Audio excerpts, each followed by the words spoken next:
12 out of 20. I don't think so. Pretty plainly spoken. I'm a Viking fan, and I know we got to make things 60%.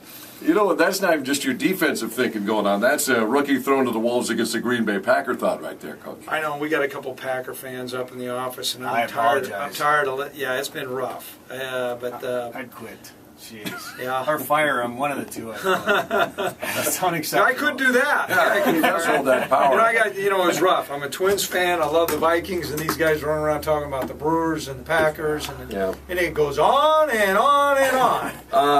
What a tougher gig, rookie quarterback in college in a big-time game, or rookie NFL quarterback against the Green Bay Packers? NFL, that's a whole different deal, and very rarely. You'll see time and time again, Jack, freshman quarterbacks come in and have success. And i.e. the case in point, the guy at South Dakota State right now, he's completing 60-some% of his balls. You start stepping in the NFL, there's so many different looks, and there's so much pressure that's placed on that quarterback. He's got to do so many things. And whether it's Peyton Manning or whomever, that's a maturation process. We always hear the game is. You ask any high school kid that's going to college, and they'll say, "Well, the game's so much faster." You ask any NFL quarterback rookie that's coming out of college, says, "Well, the game's so much faster." So, which is faster? Which is more to obviously I think the that NFL is a whole different deal. I think that next step's another deal. And there's like 13 guys going on. I'm sure. But I feel sorry for the Vikes this weekend, T-Bone. No offense. That could be in. Hey, you know what? I'm just glad that Christian Ponder is in there. And honestly, I hate watching the Packers win any game, let alone against the Vikings. But I'm excited to watch Christian Ponder play. And if he takes a beating, he takes a beating. But it'll be good for him in the long run. Well, go ahead. You need to get those meaningful reps. You can try to replicate everything you want to in practice. You're the backup guy. But there's a different feeling. There's a different, you see the field different. And the only way you can get yourself acclimated is you've got to do it. And if the Vikings are going to move forward, you know what, you've got to, I think there comes a point where you got to bite the bullet and say, listen, we've got to get our next guy ready to go. And the only way to do that is, and he's going to make some mistakes, that you just got to recognize that if he does have the ability, and his skill set is such, and the foundation is there for him to be a good player over the long run, you got to get those meaningful reps. Now, if they've missed on those things, then it's going to be an exercise in futility. So, what do you say to your veteran players? Say you've got some seniors on your football team, Coach, and you decide the season isn't going as well as you had hoped. Clearly not this season. But certainly we're not talking about North Dakota State. This year. Yeah, I'm looking at what kind of message are you sending? Hypothetically speaking. Well, I mean, put yourself in Coach Frazier's shoes, where he's into a season where things. It's time to start looking to the future. You got a couple of veteran players stepping up, saying, "I don't want to talk about 2012. I want to talk about right now." I mean, what kind of a message do you send? Do you pull your veterans aside in the locker room and say, look, we just got to give this guy some reps? Well, what's different is, and I know it's football, but we're dealing with young men that are in college. Coach Frazier's dealing with grown men that are on contracts, and much of the NFL is not so much at times about team, it's about I.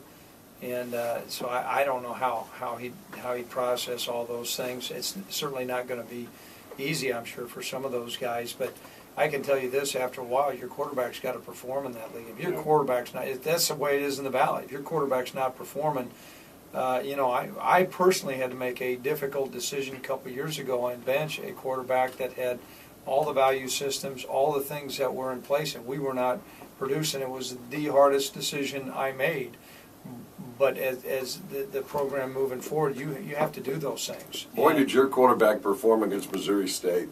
Holy cow! Yeah, he was in sync. Wow, I was listening to broadcasts coming back from Western North Dakota. I thought Brock's not going to miss a pass here. It's not like he's throwing cupcake, little screens in the flat that are easily catchable balls. No, some of them were fairly easy, but there were other plays that were more difficult throws, and he has been practicing very well. He was disjointed against the Salukis. He didn't play well, didn't play terrible, but didn't play well, and he needed to bounce back.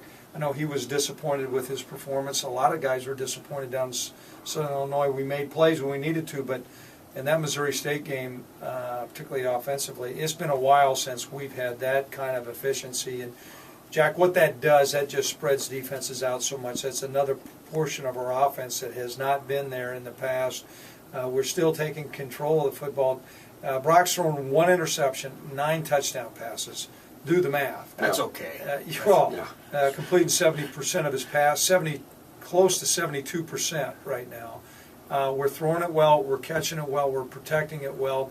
Our turnover margin's way up, and that has a big impact on why we're 6-0. I joked the other day when Scott Miller stopped in, or I said, "Boy, it's unfortunate Marcus Williams won't with you because he's declared himself for the pros already." This cat. What an impact this guy! Wow. Jack and I had a guy, not Jack, but Scotty and I had a guy called the other night. He hasn't been to an NDSU game in the Dome. He's bought a ticket. He's driving down to Brookings because he wants to see Marcus Williams play. One guy is already impacting. Well, and Marcus is very grounded. He recognizes that he's a team player, and it's not about him. But you talk about it. He scored 4 times, and that's a defensive kid. 4 times. That's hard to do. Where did he come from? What's his background? Hopkins High School out of Minneapolis. Was a guy who was a basketball player. Wasn't looked good on high school tape, but wasn't just a game changer. But you had to do a lot of homework on him. Had to make some decisions whether he wanted to play football or basketball. His dad was a quarterback at St. Cloud State, and Marcus, we had him come in and he played corner when he got here, and we said, because we didn't know whether to play him on offense or defense, and we liked about him was his jumping ability. He's not a 5'8" guy. I mean, he's a little over 6 foot, and then the big test came in. So okay, you let the guy touch the ball in different areas of the field, and you turned him into Shane Washington. Well, now I know. My boss goes, now I know why I'm not a coach. I said, why is that, Gene? He goes, I was thinking you guys, you put him back there, you're going to get him hurt on the kickoff return. He goes, he looks pretty good back there right now. Can't get hurt if they can't catch you. Yeah. Boy, I'll tell you, he is a piece of work. Has he gotten to a point now where the word is obviously already out, and it was out probably after that Minnesota game, and now it's just continued on, Craig, where opposing teams are really going to have to be cognizant of where Marcus is setting up on the field. I know, I would be. Yeah. You can draw up all your routes, and certainly there's great players in the Valley. Without question, there's receivers in the Valley. South Dakota State's got a couple really good receivers, but I would be really guarded simply because you look and say, okay, we're going to attack this guy when the ball's up in the air. He's got excellent ball skills, and you know what? If he catches it, if he intercepts it, he can turn the field over. And he's not afraid to do that. And I think the teams, as we go down the stretch, will start to look and tilt some of their passing game away from him. We'll see. I certainly know last week, I don't think Missouri State threw a ball, his way.